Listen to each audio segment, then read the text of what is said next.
He always said, it's not cheating if there's no touch. But if that was true, why did he hide their conversations? Why did he flinch when I reached for his phone?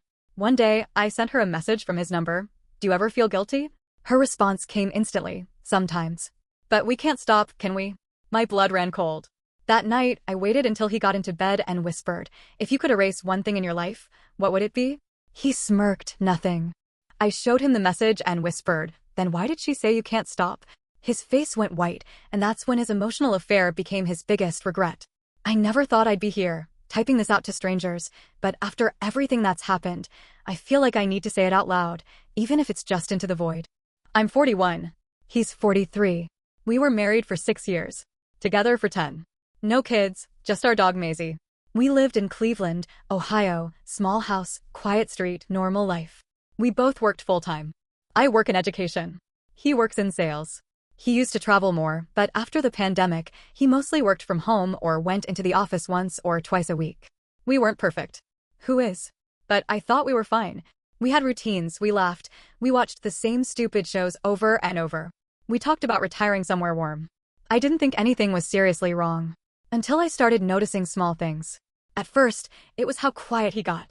Greg was always a little reserved, but suddenly it felt like I had to drag words out of him. I'd ask how his day was and get a shrug or a fine. He started going to bed later. Staying up, working. And his phone, that was the first big red flag. Before, he'd leave it all over the house. Kitchen counter. Couch. Bathroom sink. Never thought twice about it. But now it was glued to him. Like surgically attached. If I walked into the room and he was on it, he'd immediately lock the screen. Once, I went to grab it off the charger to check the time, and he literally snatched it back. Said, I've got something open for work. Don't mess with it. It was weird. Not just the words, but the way he said them. Like I'd crossed some kind of line. That night, I laid in bed staring at the ceiling, heart pounding. Something didn't feel right. I tried to brush it off. Told myself I was being paranoid. People have work stuff. People get stressed. But then there were the other things. Like the cologne. Greg hadn't worn cologne in years. But out of nowhere, he started wearing it again, and not even the kind I liked. It was strong, new, different.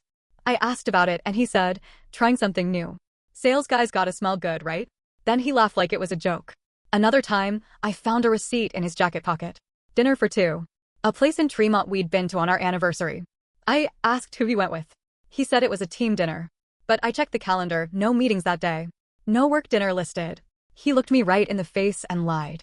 I knew it was a lie because he always did this thing when he lied. He smiled with just one side of his mouth, like he was amused with himself. I used to think it was cute. Now it made me feel sick. And then came the sentence. The one that still echoes in my head. It's not cheating if there's no touch. He said it so casually. I don't even remember how the conversation started. We were watching TV, and there was some show where a guy was emotionally involved with another woman. I said something like, I don't know, emotional cheating feels worse sometimes. Greg looked at me and said, it's not cheating if there's no touch. I laughed. I thought he was joking. He wasn't. I asked, you really believe that? He said, I mean, if 2 people are just talking, it's not like anyone's doing anything wrong. That sat in my stomach like a rock. I started paying more attention. He was always texting. Always on his phone. If I walked in, the screen would go dark. He stopped talking to me about his coworkers. Especially one of them, Marissa. I'd met her once at a work event. She was polite. Married. 2 kids. Lived in a suburb outside the city. Nothing about her stood out at the time. But now, he wouldn't mention her at all.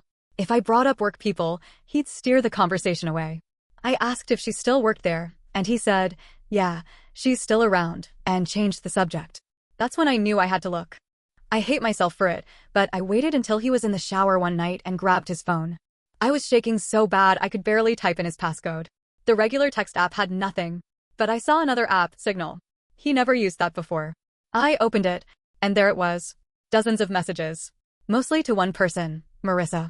I started scrolling. My heart was pounding. My eyes were watering. I felt like I was reading someone else's story. You get me in ways no one else does. I wish I could talk to my wife the way I talk to you. When you laughed in that meeting, I swear my whole day got better. It's hard to stop thinking about you. I just stared at the screen. I didn't even cry at first. It was like my body went numb. He told her things I hadn't heard in years. Sweet things. Funny things. Vulnerable things. He sent her photos of sunsets. Jokes. Little inside comments from work. Things that you only share with someone you're letting in. I kept scrolling. And then I saw this from him. I don't think I've ever wanted to kiss someone so badly and not been able to. And from her, sometimes I feel guilty. But then I think about that night in the elevator and I just can't let go.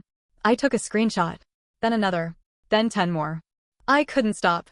I needed the proof. I needed to see it. Later that week, I did something I didn't think I was capable of. I waited until he was out in the garage working on something and sent her a message from his phone. Do you ever feel guilty? She replied in less than a minute. Sometimes, but we can't stop, can we?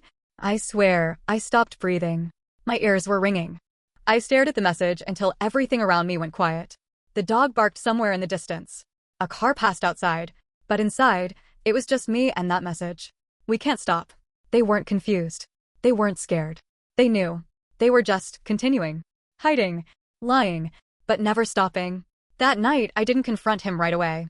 I waited. We got into bed like normal. He scrolled on his phone. I watched the ceiling.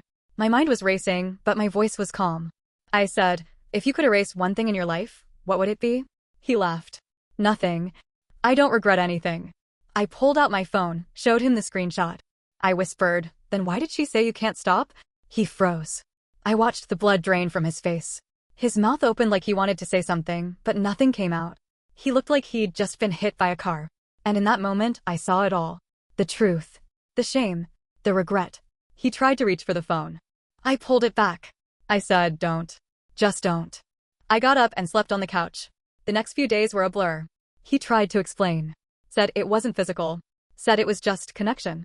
Said it was stupid and impulsive and he never meant for it to go that far. But it had gone far. He shared things with her he never shared with me. He looked at her like a lifeline. Like an escape. And that was enough to break everything. He tried to fix it after that night. For the next week, he acted like a different person. Woke up early. Made breakfast. Asked about my day. Even started walking Maisie with me again. He deleted the app. Said he blocked her. Said he told her it was over. But something was off. I couldn't explain it, but it felt like he was playing a part, not really feeling it.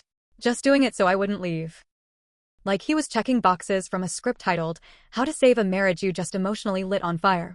I went along with it for a bit. I didn't have the energy to fight every second. But I watched. I noticed everything. Like how he still took his phone into the bathroom and stayed in there for 20 minutes. Like how he started using his laptop again at night with the screen turned away from me. And then, one afternoon, I got a DM on Instagram. From a woman I didn't know. Her profile picture was just a flower. No name. Her account was private. The message said, you don't know me, but you deserve the truth. They're still talking. They never stopped. My hands started shaking. I replied, who are you? No response. Just a second message. Check his Apple ID messages. They talk through notes. He doesn't know it syncs. I didn't know what to think. Was it a lie? A sick joke?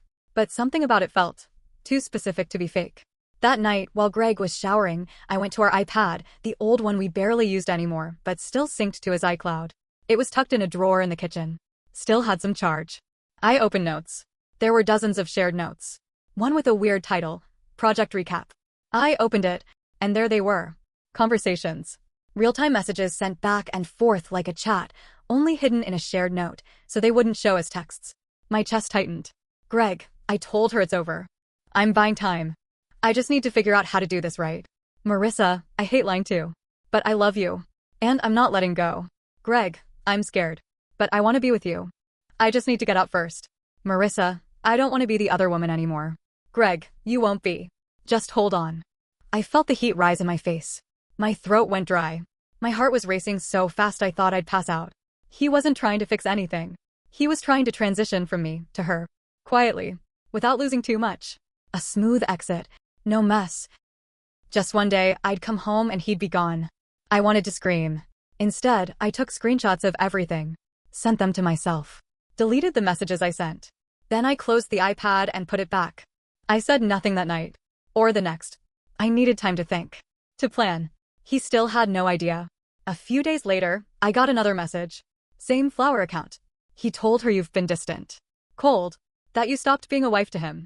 That was the last straw. The next day, I scheduled a consultation with a divorce attorney downtown. I didn't tell Greg. I just said I was meeting a friend after work.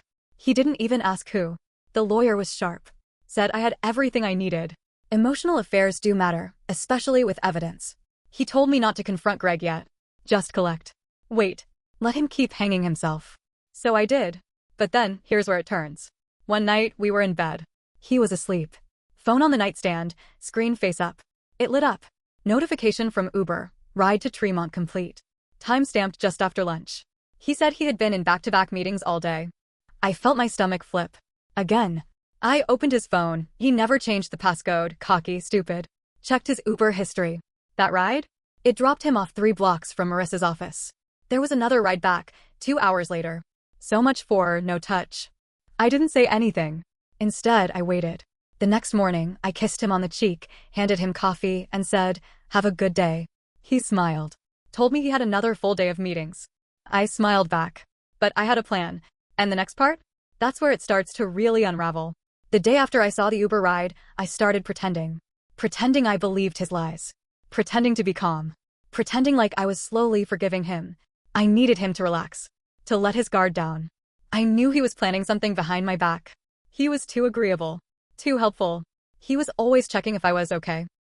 Asking if I needed anything. Even booked a couple's massage to reconnect. It was a show. He was trying to buy time. I wasn't supposed to notice. So I waited. Watched. Gathered. Then one day I opened our shared bank account, not to snoop, just to transfer money, and I noticed a strange withdrawal. $3,500. Labeled as consulting. It didn't make sense. So I pulled up the full statement and found it. He had paid for a retainer. A divorce attorney. Same law firm I had gone to. Just different floor. Different lawyer. He was filing too. I froze. My chest tightened. My whole body went cold. So now I knew. He wasn't just lying to me. He was trying to beat me to the punch. Make it look like I was the problem. That he was the victim of a cold, distant wife. That night, I said nothing. But I started copying every screenshot, every chat, every note, and every bank statement to a hidden drive in my cloud. But here's where it got worse. The Flower account messaged me again. This time, it wasn't just a message. It was a photo. Of Greg and Marissa at a restaurant in Little Italy. Arms around each other. Smiling. Taken 2 nights earlier, the same night he said he was helping a friend move. I almost dropped my phone. The caption read, "They've been meeting weekly. I work at the same office. I'm her sister-in-law." I found out and couldn't stay silent. Marissa's husband's sister. Suddenly everything made sense. How this person knew about the shared notes, the Uber rides, the exact wording in their messages. She said she'd known for weeks, but didn't have the heart to hurt her brother. Until she saw a message from Greg saying, "I feel bad for him. But I can't fake it with her anymore. I'm just staying for now to keep the peace." That broke her. She said her brother still didn't know. Yet. And then came the biggest twist of all. She sent me another screenshot. This one was a message from Marissa, saved from their home iPad. It said, "I think I might be pregnant." I sat down on the floor. Just sat there. I couldn't cry. I couldn't scream. I couldn't even breathe right. And then Greg walked in. Holding takeout. Smiling. "Got your favorite," he said. I nodded. Took the bag. Said thank you. And smiled. Because I knew exactly what I was going to do next. I didn't confront him that night. I sat across from him, ate the pad thai he brought home, and asked him about his day. He lied to my face. Again. Said work was busy. Said his back hurt from lifting boxes. He even asked if I wanted to plan a weekend getaway, a reset, he called it. I smiled and nodded. But inside, I was burning. And planning. The next day, I called Marissa's sister-in-law, the woman behind the Flower account. Her name was Katie. We met for coffee near Public Square. She looked tired. Said she hadn't told her brother yet. She didn't know how. I told her I had a plan, but I didn't want to hurt people who didn't deserve it. She nodded. Said her brother deserved the truth. Said we all did. So we agreed. We would give them a stage. Let them lie. And then tear the curtain down. That Friday night, Greg and I were supposed to host a small get-together. Just a few friends. Casual drinks, nothing crazy. I texted Katie, "Tonight?" She replied with a thumbs-up emoji. Greg was all smiles that day. Cleaned the whole house. Lit candles. Put on music. Even wore the cologne again. He thought he was winning. That I was coming back to him. That his little transition plan was working. Our friends showed up around 7. Laughed. Drank. Played cards. Nothing seemed off. Until 8:15. That's when Katie walked in with her brother. Marissa's husband. Let's call him Tom. Tom looked confused. Katie had told him they were going to a friend's house for a surprise dinner. And it was a surprise. Greg froze. Like he saw a ghost. And then, as if on cue, the front door opened again. Marissa walked in. I invited her. She thought Greg had done it. I stood in the middle of the living room. Everyone watching. Greg looked at me. His face drained of color. Marissa saw Tom, then Katie, then me. Her hand flew to her mouth. Tom just stood there, blinking, like he was trying to do the math out loud in his head. I took out my phone, turned the volume up, and played a screen recording of the shared notes conversation between Greg and Marissa. The one with "I told her it's over. I'm buying time." The room went silent. Greg lunged forward. "Stop. What the hell are you doing?" I stepped back. "I'm just letting everyone hear the truth," I said, "since you love hiding it in secret folders and shared notes." Marissa whispered, "You invited me here to humiliate me?" I looked right at her. "You already did that to yourself." Tom looked like someone had knocked the air out of him. He turned to Marissa and asked, "Is it true?" She didn't answer. He asked again, louder, "Is it true?" And she said nothing. Greg tried to speak. Tried to explain. Blame it on stress. Blame it on confusion. Said things were complicated. That he never meant for it to go this far. He looked at me and said, "I was going to tell you. I just needed to find the right time." I laughed. Like, actually laughed. Not because it was funny, but because it was so pathetic. "You mean, after you were sure she wasn't pregnant?" Greg's face twisted. "What? How do you know about that?" Marissa turned to him, wide-eyed.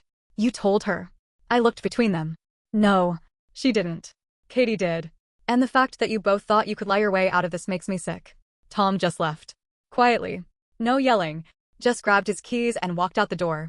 Marissa ran after him. Katie followed. And Greg? Greg stood there in my living room, surrounded by friends who now saw him for exactly what he was. No one said a word. He looked around, tried to say something again, but I cut him off. "You don't get to explain anymore. I already read everything. I already heard everything. The only thing I want from you now is silence." He stood there like a statue. Then, slowly, he grabbed his coat and left. He texted me the next day. "I messed up. I don't want to lose you. Please let's talk." I didn't reply. Then he emailed me. "You're blowing this out of proportion." Nothing happened physically.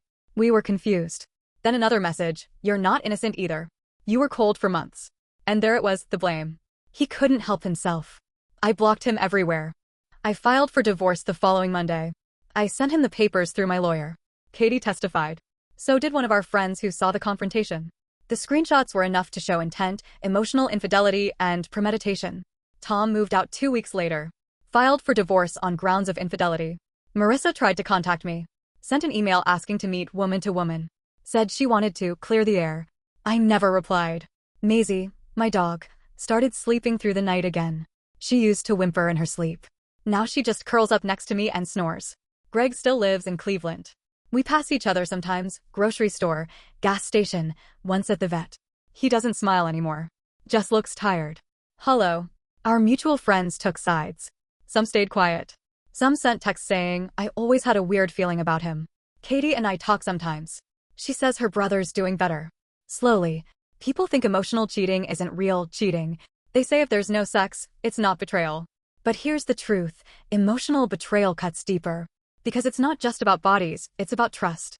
Secrets. Little pieces of intimacy that were supposed to be mine. Shared with someone else behind my back. It wasn't one moment that broke me. It was the months of lies stacked on top of each other like rotten bricks. Greg thought he was smart. That he could move on without getting his hands dirty. But he forgot one thing. When you build a relationship on lies, eventually it all comes crashing down. I'm not angry anymore. I'm not sad either. I'm clear. Clear on what I want. What I deserve. What I will never allow again. He always said, it's not cheating if there's no touch. But he touched everything that mattered. My trust, my heart, my mind. And now? Now he has nothing left to hold. Thanks to everyone who read this. I didn't expect it to blow up.